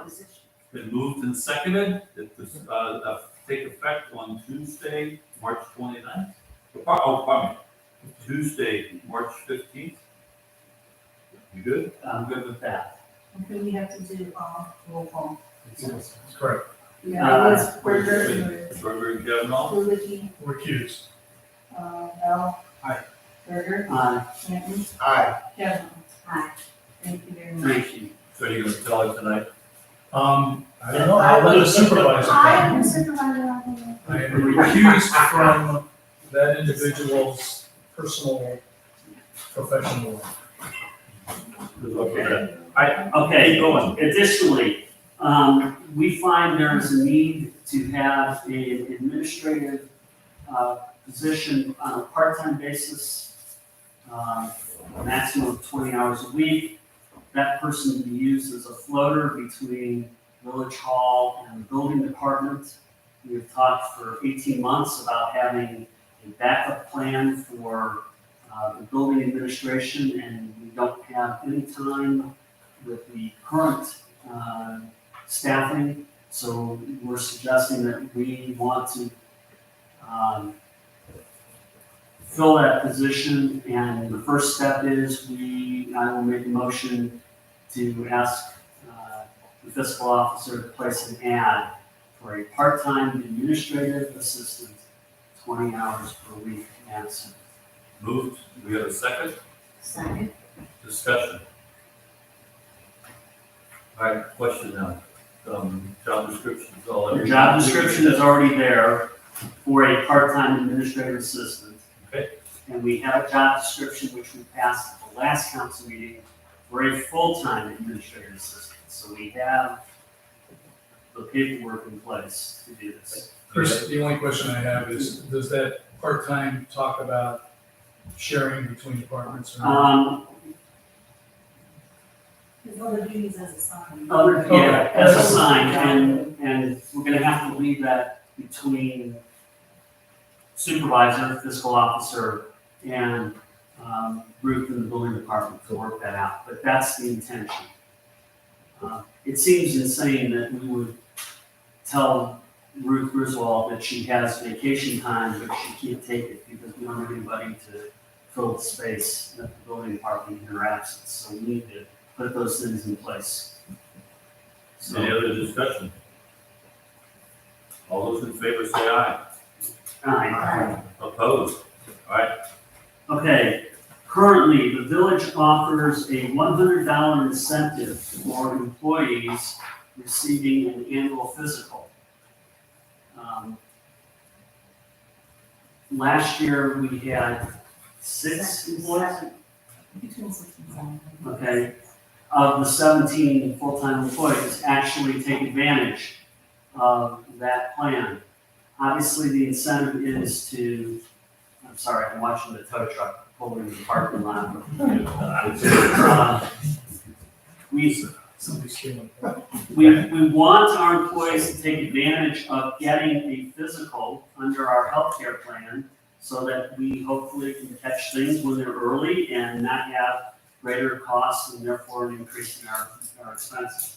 It seems that the $100 is not an adequate incentive to get people to do that.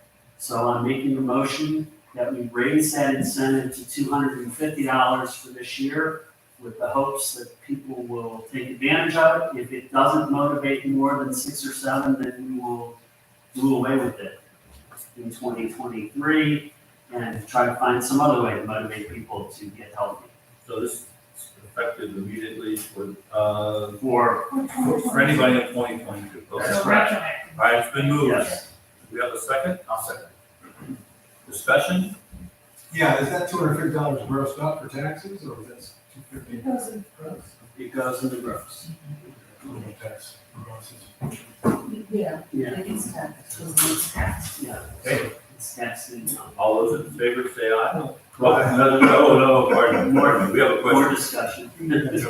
Are there any benefits from our healthcare provider as far as a greater proportion of our employees taking advantage of annual physicals? Again, more incentives from them for better rates?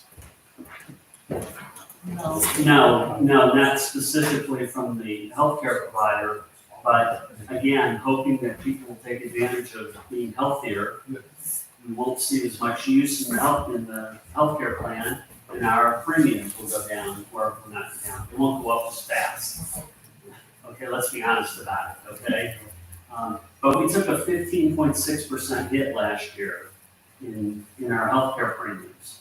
So anything we can do to reduce that, and if we had 17 people at $250, so that's $4,250 that we would spend, That's cheap compared to the 15.6% hit that we took in the premium. So this would be money well spent, if we can motivate people to be healthy. Good idea. Okay, it's been moved and seconded and discussed. All those in favor say aye. Aye. Opposed? Motion passed. Thank you. We are, One question. Yeah. Solicitor, was there any problem with me voting on that incentive? I don't know, Because because I'm being all related to an employees, employee. all employees. we are reinstituting the employee appreciation luncheon with the planned date of Friday, May 20th at the park, at the picnic pavilion from 12 to 2 p.m. Can we do that without putting in the exact time? Because, We can leave the time flexible for the moment. yeah, because I think the issue with poor attendance was always the timing. Okay, well, we talked about this morning, Mayor. I'm open to suggestions. Okay. But we think it's a good idea. We think it's a positive step in appreciating our employees. So we want to do that again. So you're thinking maybe like to hear a little feedback from the department heads? Yeah, I talked to the department heads this morning, but we have a meeting on the 28th, and, let them think about it, Okay. what's best. What, Also, Yep. excuse me, I'm sorry. I'm gonna bring it up tomorrow night to the Architecture Review Board, and on Wednesday to the BZA, because those are the people that we really want to always say thank you to, but they would never attend it. So I'm gonna ask what they say. If they say, hey, a dinner, I don't need it, or breakfast is, these guys are all working, coming down here for lunch, sometimes it's like that.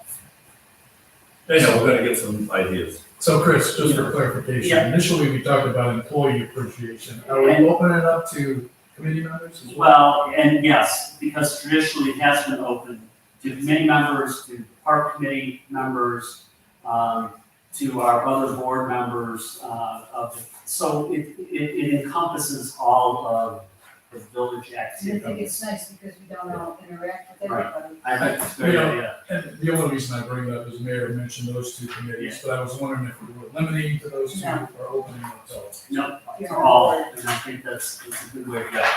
So we'll try to get that back on track, and hopefully, COVID and all that other stuff is on the downside and we won't have issues with that. But like, we lost two people off, three really off the BZA, no offense, Chris. He was on several meetings, but to lose somebody like David Maestros and Laura LaChapelle, who did, on their 6-10 years, and frankly, I gave them a jug of syrup, and I just felt like, we could do better. Hopefully they would come. All right, veterans. Yes, this is not technically an HR issue, but HR has agreed to take this on, and that is the Veterans Luncheon. We have scheduled that for Monday, November 14th.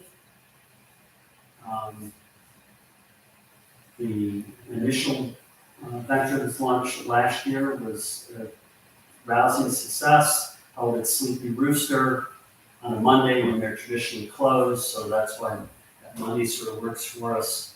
And we'll have more details as we get closer to that in terms of time and what's going on. But we think that's a great way to honor our veterans and encourage everyone to support that. So I'm trying to think if there's anything else on the list. There's an ordinance, but there's an ordinance. Okay, well, we'll get to that. Just one comment. We did engage in an exit interview with a patrol officer who left us. Just a commentary on that. It was a quick and very easy exit interview. The mayor and Councilman Cannon were with me. But one of the things that came out of the discussion was, how do we encourage more of our young people to have a favorable response to police officers and think about it in terms of a career choice. And it was very insightful from the officer to come back and, say, it's a real problem. It's, that relationship has been fractured and it's very difficult, but it's something that we should all think about in terms of, what can we do to encourage, and this bike program, this bike rodeo is a wonderful idea. But the other things in Fish with a Cop and Shop with a Cop and all that good stuff, we need to repair that relationship with our children. And hopefully some of them will see that this is a valuable career choice. Noble profession. Absolutely. So it was a great conversation. So very happy to do that. And very positive. And that's all we have. That's all I have from HR. Questions of the HR committee? I don't want to foot in my mouth here. We did discuss Employee of the Year award, and did you want to talk about that or just? Only that we were doing away with it. Why? Where's the properties committee? Okay, thank you, Mayor. If I may go back to building just for a second. Building's next meeting will be on Thursday morning at 8 a.m. That would be April 7th at the building department. Okay, now properties. Let's see, February 28th, properties and parks meeting minutes were submitted. Any questions? I do have some comments to make. The paragraph under the heading of Fall Festival, contrary to popular belief, Lolly the Trolley may not be out of business. I checked their website and they were very apologetic because they had to postpone, suspend their services because of COVID, but they're looking forward to coming back in the future. So that is a possibility. Chief, what was the trolley that was used? A1 limo. It was A1 limo. Theirs was a Mr. Trolley. But the limo wouldn't hold the same amount of people. It's a trolley. It's a trolley. Oh, it is. It's Just a different name. Just in case we can't get Lolly trolley, just to have that second. But the bike car. A1 Lumos is the one that we had signed up for this year. We took the money, even though they didn't perform. Molly Trolley was a model in, I think it was like an extra $100, at least in the Okay, past. let's hope that we may go back to Lolly trolley. Okay, let's see.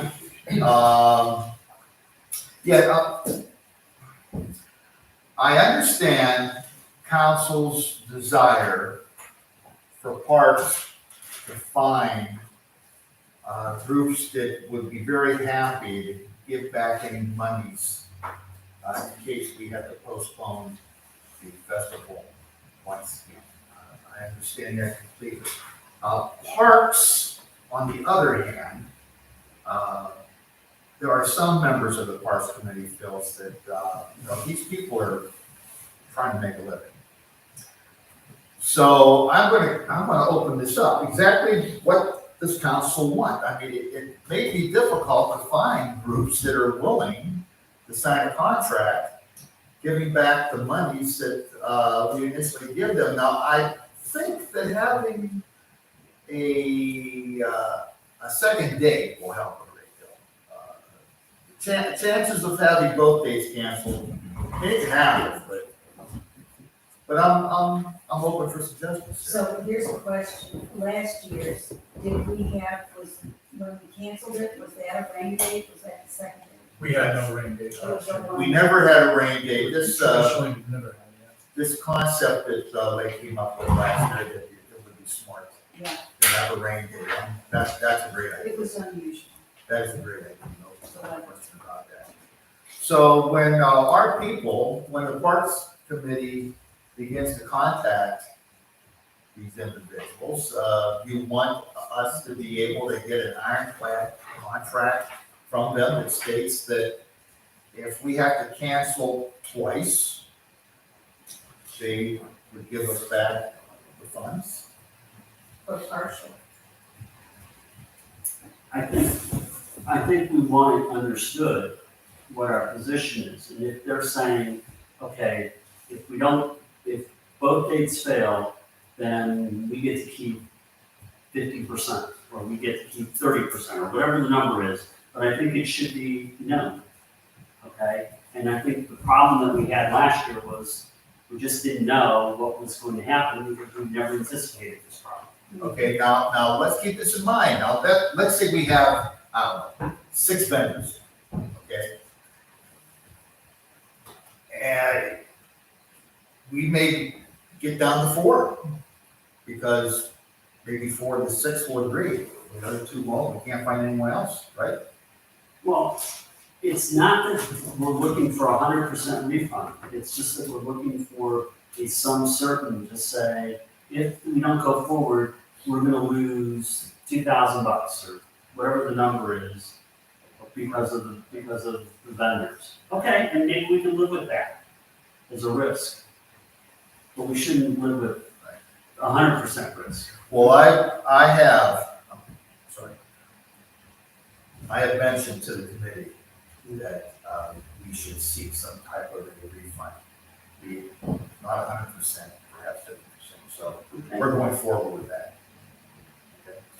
Do we pay in full before the fall festival? Some require, Yes. and some pick up the remaining balance at the event. I think it'd be easier to get your contracts on, I mean, my personal opinion, rather than waiting for the ground schedule, which I know the customer likes. But you might be more negotiable, and then you tell them up front that you want this written in the contract, and if not, then we'll find somebody who will, if you have more time to kind of hold leverage. Okay, Solicitor, is it easier for us to agree to their contracts, or should we have one contract? They've always They provided their own. stand, They usually provide their own. they Most provide of these their are own. vendors that, do this all the time, they have their contract, but we certainly can review it and revise it and make suggestions. So we could we'll take their contracts, but we're gonna put in there, it's this date, there's this rain date, if after 2 attempts, they have to return to us then. I mean, we can make that suggestion and see if they agree. If they Right, they agree, agree. Okay, we can go to the next vendor or we'll decide. if I may go forward, I'm gonna call for a meeting, Property Parks, for, Wednesday evening, April 6th at 7 PM here at the hall. And that subject will come up along with the ground schedule, whether or not we can talk a few of our members into, yielding. It's usually only one member. Yes, it is. He Yes, plays a it big is. part. Yes. So, Does that number have season tickets perhaps? Or- I don't have that. I don't know.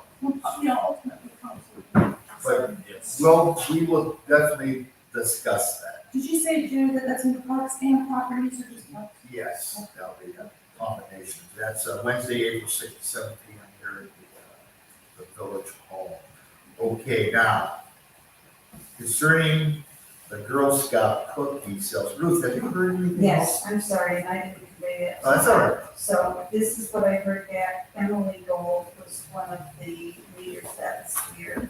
That would have been a month ago at the February 14th meeting. And, hold on. We communicated quite a bit. We had, and just to refresh everybody, they have to present us with a business plan, for lack of a better term to call it, and tell us who's gonna be watching the girls, we have to have bathroom facilities, so on and so forth. There was a lot more involved with it than just setting up tables outside in bad weather and doing it. And she was really, really kind about it. And this was, so Mrs. Gold's comment was, she would try to get the info together before the meeting. That didn't happen. I'm quoting her, there's a good chance we didn't leave enough time for the whole process this year, hoping that we at least laid the groundwork for next year, if not.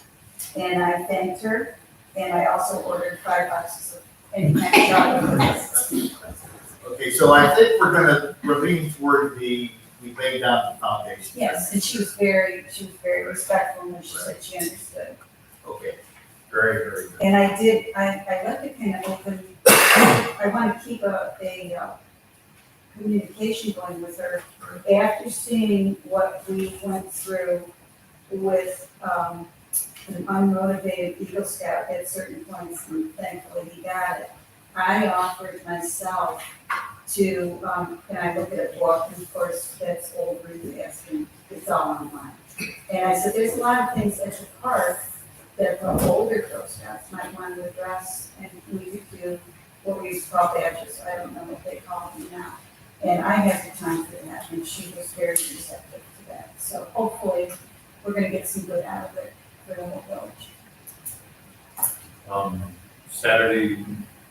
Saturday at noon in West Java, there were 2 frozen girls and 1 frozen mom standing with signs for Girl Scout cookies. If you remember them, the wind was blowing. Yes, yes,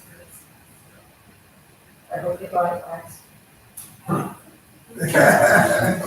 I have enough to know. Okay. All right. Okay, if I may continue, the Village Hall use HOA. This is something that will, usually the committee talks about it, comes up with a recommendation, and offers it to council. We can do this, to discuss this also at our April 6th meeting, or we can make the sausage tonight.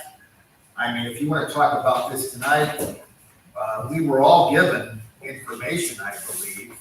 I think we need to go over Jerry and then put it in You want to go like that? there. Yeah, Okay, that's great, because there's no question about it, there's some obsolete no points there, smoking. you know, that we have to address, no question about that. So we'll talk about this in committee, then we'll bring the recommendation, okay? Go.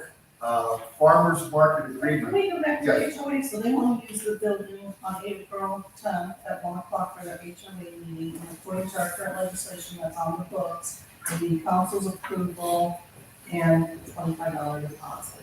So I guess what we're asking for is council's approval. Okay, that's on the books now. the way it But is the way, now. that's, right now, we're operating what's on the books, and that's what's on the books now. So council has to approve it, and then they'll pay the $25 to do their meeting on April 10th. Okay, so we can make a motion for that.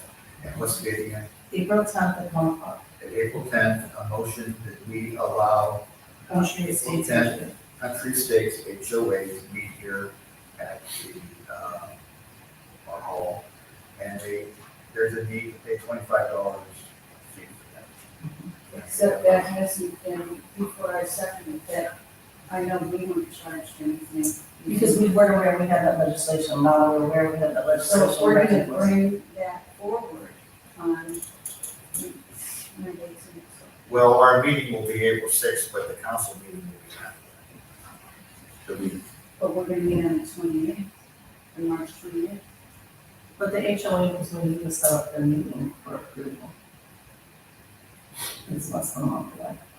So right now, we can operate on what's on the books, which is the $25, if you guys approve it. the next meeting for property and parts will be April 6th. Okay, okay. Council could waive the fee. I mean, that is also an option. In fact, there's other HOAs that have not. Well, you know, I was thinking about that, Men's motion. to waive the fee. Wait. I see that as a strong possibility. So can you make the motion and Amend send your you? Okay, I will amend the motion. Second. Can I go forward? Bill's doing something. I will amend that motion that, $25 fee for the HOA meeting, be necessary. And the preserve of Chagrin Falls on March 29th. I'm gonna do that one too. Do we have, I don't have anything, I don't know about that meeting. I've got it on my calendar. I wonder if it's on the calendar in there. Yeah, preserve of Chagrin Falls. The country states though submitted an application, right, like actual. We have a work email. Right. The preserve hasn't yet? Well, then, No, preserve sent me an email. That's how they make an application. But that's how I got a hold of it. Can you forward that to me? I don't have anything. so shall we wait Well, no, we gotta do this, well, both of them, I think they're saying March 29th, and some of them. We need to be separate motions or? So you want to add to your motion? You want to add the preserve on March 29th? If I may add the preserve, that the preserve of Chagrin Falls. Why don't you restate the motion? Yeah. Sure. I can't remember all that. I can't remember my address. What do you got, pen and paper? Two homeowners associations. Okay. The one, we already made the motion. And we said, We didn't No, say it wasn't, second. it was not I'm second. waiting for you. That's why we'd like you to restate the motion. both of them? Just- Number one, that includes them all. Okay, we have two HOAs, Preserve of Chagrin, Preserve of Chagrin and Country Estate. Country Estates. And we are going to waive $25. And make a motion that we allow them to be here at our facility. And I will second that. Second, discussion. All those in favor say aye. Aye. Opposed, motion passed. All right, you got one left, farmers. Farmers, we ready to vote on this? Did everybody read it? That makes me remember you guys requested how they select their vendors, and that is all they have is the bylaws, and so I don't know if that satisfies what we're looking for.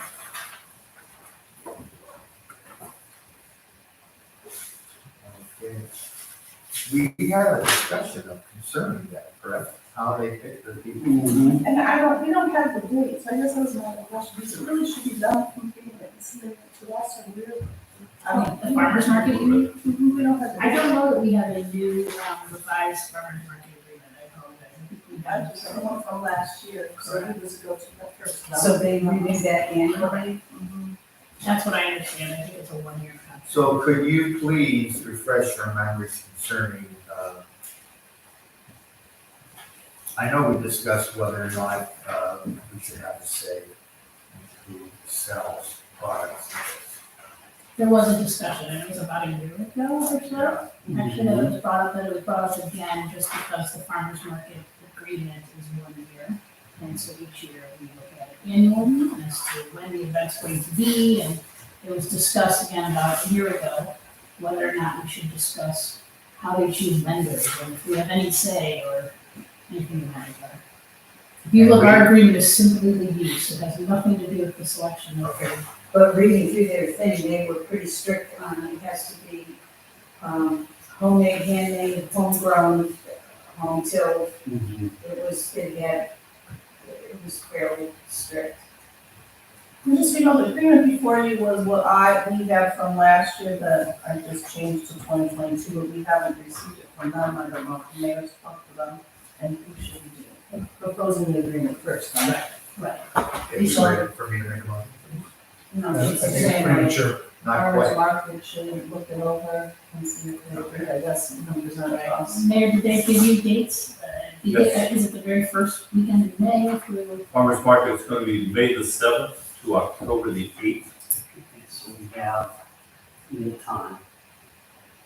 I guess the questions are those bylaws, what you're looking for, does it satisfy what you want?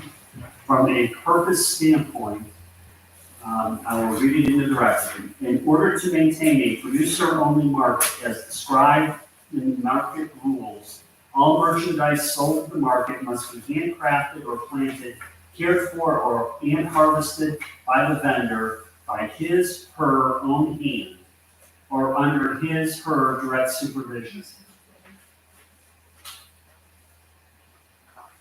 So we were concerned about the selling of firearms perhaps, that's not gonna happen. That's, yeah, not unless they're handcrafted. Right. That happened. Well, I get it. What do you mean, Joe? I mean, We're able to serve this agreement with 7 days notice, right? yeah, so if somebody shows up and decides to sell homemade fireworks, I guess we have 7 days notice and you can terminate the agreement. And it will be done. So, no, I think this is covered under their agreement as long as they adhere to their rules. So then we just wait until we get whatever they're gonna do this year. Yeah, so we need, Next week. And it's a popular event, it's great, because people love it. We need they need to submit an agreement to us. How long have we been sponsoring this one? I would just say about 15 years. Have we ever had problems, per se? Excuse me? No problem? Problem with offender? I'll let you, excuse me. I'm sure I'll discuss it later. I would say there's just not been a problem with offender. I mean, concerning selling firearms or things like that. No, we're good. Not that I'm aware of. I say it's 21, they say it's 20 years. Okay. They're gonna celebrate their 20th year this year. Okay, so, Yeah. but there's no action to be taken until they submit an agreement for this year. I agree. And they're willing. Okay, so they need to submit the agreement. That's all I have. Questions of the property committee? Public utilities committee? With the chair absent, there is no report. Okay, we're ordinances resolutions. First one, Jerry, this yours. First one, third reading of an ordinance amending section 1440.06, codified ordinance in the village of South Russell, declaring an emergency, construction of a closet roof. Do you want to make a motion to adopt this? I make a motion to adopt this Yes. ordinance. We have a second. Second. Roll call. Gulicky? Aye. Bell? Aye. Berger? Aye. Gannon? Aye. Kavanaugh? Aye. Okay, ordinance passed. Just to give you a comment, we've had a couple of roofers that are just frankly waiting until roof calls in tomorrow morning because they don't want to tie up $1,000. And we caught one. This is Ms. Solicitor. People that were living in your old house, roofing without a permit today, and we caught them. Shame, shame, shame. All right, third reading, you got the next one. Third reading of an ordinance repealing section 272.037 of the codified ordinances of the village of South Russell, enacting new section 272.03 of the codified ordinances of the village of South Russell and declaring an emergency. This deals with the park committee, motion to adopt. Second. Roll call. Gulicky? Aye. Porter? I'm sorry, Bell? Aye. Berger? Aye. Gannon? Aye. Kavanaugh? Aye.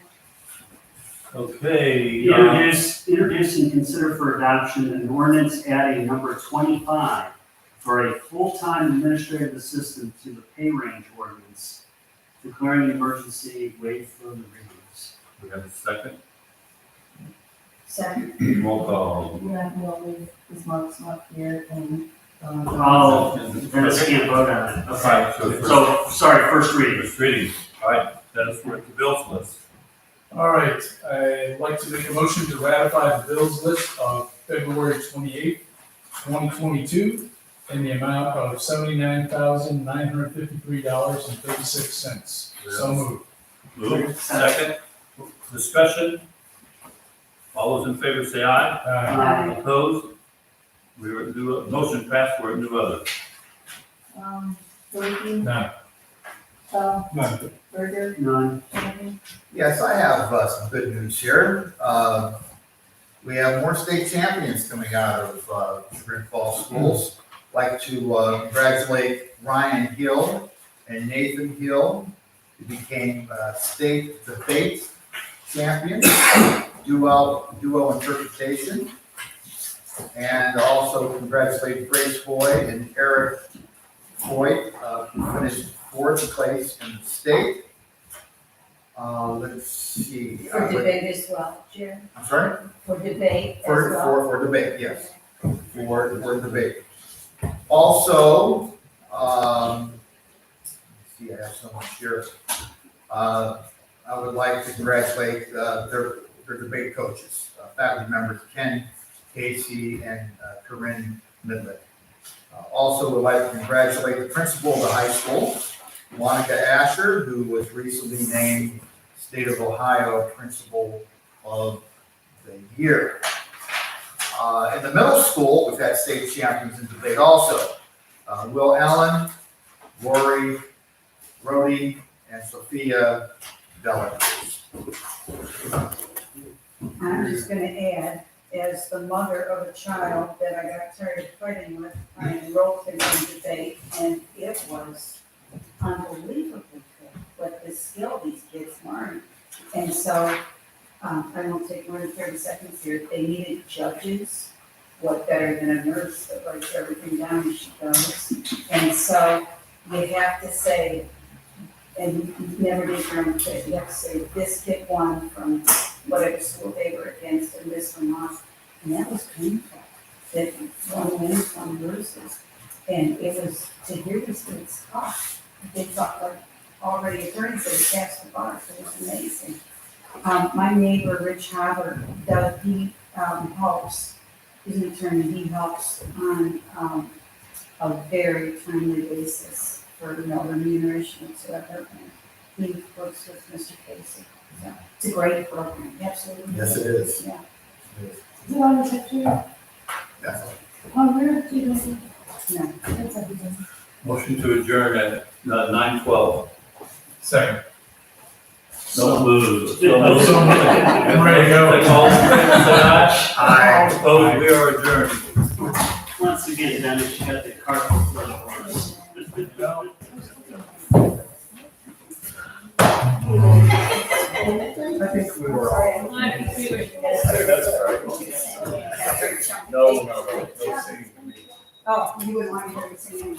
Here, I have to have a- Yes, ma'am. Um, What's that? Turn off the mic.